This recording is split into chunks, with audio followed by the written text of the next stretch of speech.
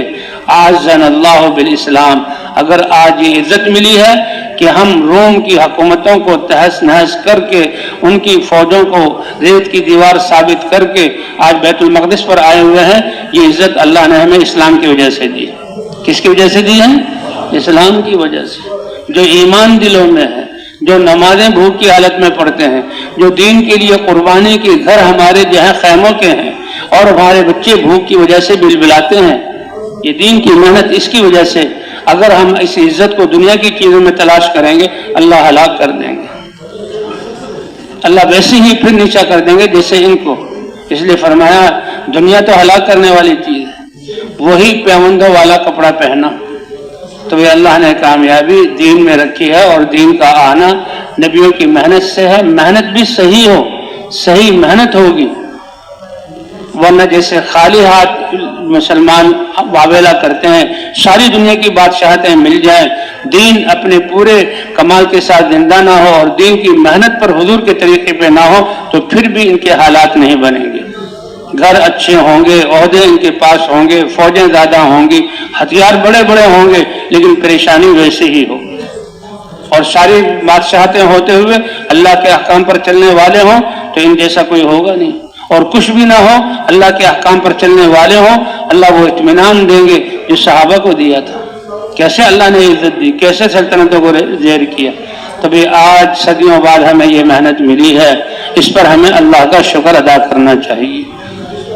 اور یہ محنت ابھی تو ہم صرف ابتدائی درجے کی محنت کر رہے ہیں۔ الف با تا سا میں ہے کہ جی مشورہ مضبوط ہو جائے، گشت ہو جائے، سہ روزہ لگ جائے، تعلیم، یہ تو بلکہ ہم نے تو اپنے پورے معاشرے کو بدلنا ہے۔ جیسے بھی قصہ سنا ہے جلیل بجلی کا کہ 400 کا گھوڑا خریدا، 800 روپے دیے، اور فرمایا اس لیے کہ ہم نے حضرت محمد صلی اللہ علیہ وسلم کے ہاتھ پر بیعت کی ہے کہ ہم لوگوں کی ہمدردی خیر خواہی۔ مجھے پتا تھا کہ 800 کا ہے، 400 کا مل گیا، میرا تو فائدہ ہوا لیکن اس کا 400 کا نقصان ہو گیا۔ اس میں قباحت کوئی نہیں ہے، لیکن دل نے گوارا نہ کیا کہ 400 کی جو نقصان ہے وہ اس کو نہ دوں، ورنہ پھر حلال تھی۔ جب ایسی پاکیزہ تجارتیں ہوں گی اور ایسی پاکیزہ دفاتر کا کام ہوگا امانت والا، اور ایسے جہاں پاکیزہ فیصلے ہوں گے، تو امن کا ایسا گہوارہ بنائیں گے کہ یہ مریخ پر جانے والے، راکٹوں میں سفر کرنے والے، اور یہ دنیا کے اسباب، ان کے گھر سونے چاندی کے بنے ہوئے، دل ان کے اتنے ویران اور دیے بے چین اتنے ہوں گے کہ مجبور ہوں گے ان جھونپڑیوں والوں سے کہیں گے اللہ کے لیے یہ زندگی ہمیں بھی سکھا دو۔ جب اللہ کا دین اپنے آب و تاب کا زندہ ہوتا ہے تو اللہ مسلمانوں کی زندگی بھی بناتے ہیں، پھر کافروں کے لیے بھی زندگی، ان کے مال اور عزتیں بھی محفوظ ہو جاتی ہیں۔ وہ تو ان کا سخت کنٹرول اس وجہ سے بچے ہوئے، اس کے باوجود بھی عزتیں بھی غیر محفوظ، مال بھی، جب کوئی بات پیش آئے ایسے عزتیں اور مال لوٹتے ہیں۔ لیکن جب مسلمان اپنے اللہ کے دین پر چلے گا اور احکام کو پورا کرے گا تو جو امن اترے گا، کفر والوں کو بھی اس سے فائدہ ہوگا اور جانوروں کو بھی فائدہ ہوگا۔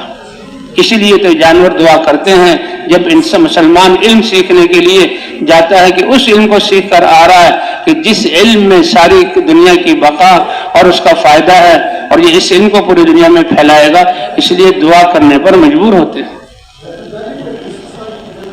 تب اللہ نے یہ محنت دی اور آسان اتنا کیا کہ جسم سے باہر کسی چیز کا محتاج نہیں کیا۔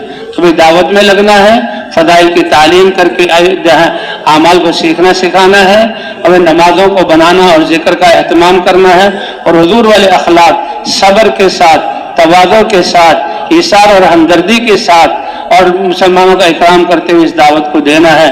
امت مسلمہ ان اعمال پر آ گئی تو اللہ ہدایت کے فیصلے فرما دیں گے۔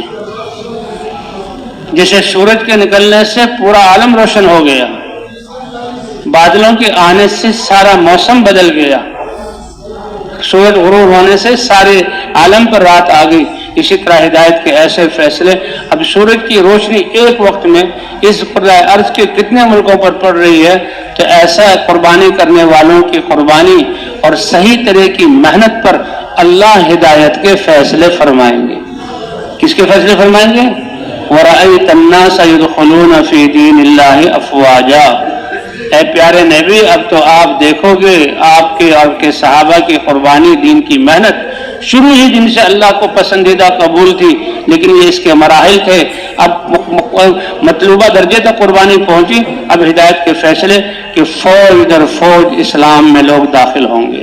ترکی مسلمان ہوا، بلقان کی یورپ کی ریاستیں مسلمان ہوئی، پورا افریقہ اسلام میں آیا، روم کا یہ عربی حصہ یا اردن، شام، سوریہ یہ مسلمان ہوا، اور پھر یہ افریقہ، سوڈان اور حبشہ اور الجزائر اور لیبیا اور تیونس یہ مسلمان ہوا، حتیٰ کہ صحابہ اسپین تک پہنچے، اور بر صغیر میں یہ خراسان تک، اور یہ بر صغیر یہ ایشیا اور چین تک اسلام کی آواز پہنچی اور لوگوں نے وہاں اسلام قبول کیا۔ آج وہی محنت اللہ نے ہمیں دی ہے، اور اس محنت کے لیے ہمارے مسلمان ہونے کا جو اعزاز ہمیں تھا اس کے لیے اللہ نے قبول کیا ہے۔ ان اعمال کو کرنا ہے، ان اعمال کو ہر مسلمان کو ان اعمال پر ڈالنا ہے، اور بھائی اس طرح جتنا ایمان مضبوط ہوگا اپنے معاشرے کو دین والا بنانا ہے تو اللہ ہدایت کی ہوائیں چلائیں گے۔ تو تیار ہیں بھائی اس کے لیے انشاءاللہ؟ اے اللہ ہم سے جو کوتاہی ہوئی، ہم نے تیری دی ہوئی صلاحیتوں کو اور اس اعزاز کو دنیا کے جس کا وعدہ تھا، کیونکہ ہم اپنی محنت سے جو اللہ نے لکھا تھا اس سے زیادہ دنیا حاصل نہیں کر سکے۔ مزدور کوئی وزیر اعظم نہیں بنا اپنی محنت سے، جی ہاں، اور کوئی جو ہے لوگوں کی جو ہے نوکری کرنے والا کوئی کارخانہ والا نہیں بنا، وہ تو جتنا اللہ نے لکھا تھا وہ اس کو مل گیا، ہماری محنت کا اس میں کوئی دخل نہیں ہے۔ تو اس لیے ہم دنیا کے لیے ہم نے صلاحیتوں کو لگایا تو کتنا بڑا نقصان اپنا بھی اور انسانیت کا کیا۔ اے اللہ پچھلی کوتاہی سے ہم توبہ استغفار کرتے ہیں، گناہوں کی معافی مانگتے ہیں، بقیہ زندگی کے چند سانس اے اللہ ہم ان سانسوں کو تیرے نبی کی محنت والا بن کر اور انسانیت کے لیے ہدایت کے لیے لگانے والا بن کر ہم زندہ رہنا چاہتے ہیں، نیت کرتے ہیں یہاں ہماری نیت ہوگی، اور اللہ مومن کی سچی، مسلمان کی سچی نیت پر اتنے خوش ہوتے ہیں کہ اس جیسی نیت کی ہے اس والا اپنے علم میں شمار کر لیتے ہیں۔ تو کون کون اپنے آپ کو اللہ کے ہاں مقبول کروانا چاہتا ہے؟ بھائی سب چاہتے ہیں۔ اے اللہ ہم نے تو ہاتھ اٹھا دیے، دل میں تو نیت کر لی، اب توفیق کے دروازے کھولنا آپ اللہ اپنی مہربانی سے کر دیں۔ تو اس کے لیے کیا ہے کہ اب ہم اس کام کے تقاضوں کو آگے رکھیں گے، دنیا کو چھوڑنا نہیں ہے، دنیا کے تقاضوں کو پیچھے کر دینا ہے، دنیا کے تقاضوں کو پیچھے کر دینا ہے۔ جیسے کوئی آدمی کسی بڑے آدمی کے ہاں کام کرتا ہے، اس کے کام میں لگا ہوا ہے، لیکن جب بلاتا ہے او فلانے، تو وہ یہ نہیں کہتا آپ نے تو کام میں لگایا ہوا، میں آپ کے بلاوے پر نہیں آؤں گا، اس کام کو چھوڑ کر اس کے بلاوے پر بھاگتا ہے، وہ کہتا ہے واقعی یہ بہت وفادار ہے کہ میں نے ایک اشارہ کیا اور یہ میرے پاس آ گیا۔ تو اسی لیے بھائی اللہ نے حلال روزی دی ہے، حلال جو ہے اسباب دی ہے، اس میں لگے ہوئے، لیکن جو ہی اللہ اکبر کی آواز آئے ہم چھوڑ دیں، اور جو ہی اس سے بڑا نکلنا، جو اللہ کی راہ میں نکلنا ہے، انفروا خفافا وثقالا، یہ اللہ کا بلاوا اس سے بھی بڑا ہے کہ اللہ کے راستے میں لوگوں کے دنیا سے جہنم کی آگ اور لوگوں کو جہنم کے سے بچانے کے لیے نکلو، اپنی زندگی کے سرمایہ کو لے کر اور اللہ پر بھروسہ کر کے نکلو، اور اس پر وہ نکل جائے تو پھر اللہ نظاموں کو بدلیں گے کہ جب کہا جائے ہم نکلنے کے لیے تیار ہوں۔ بھائی جب نیت کی ہے تو سب سے پہلا تقاضا یہ ہے کہ اس مجمع میں جن نوجوانوں کے، جن ساتھیوں کے 4 ماہ نہیں لگے، وہ 3 دن کے لیے آئے ہیں، کچھ دن کی نصرت کے لیے آئے ہیں، چلے کے لیے آئے ہیں، وہ اسی جگہ پر عزم کریں کہ ہم تو 4 ماہ پورا کر کے پھر اس کام کو لے کر جائیں گے۔ وہ ذرا کھڑے ہو کر اپنا اظہار فرما دیں، فرمائے بھائی کون کون تیار ہے 4 ماہ کے لیے، کون کون تیار ہے؟ میں تیار ہوں 4 ماہ کے لیے، آپ لوگ بھی ارادہ کریں۔ جزاک اللہ خیر۔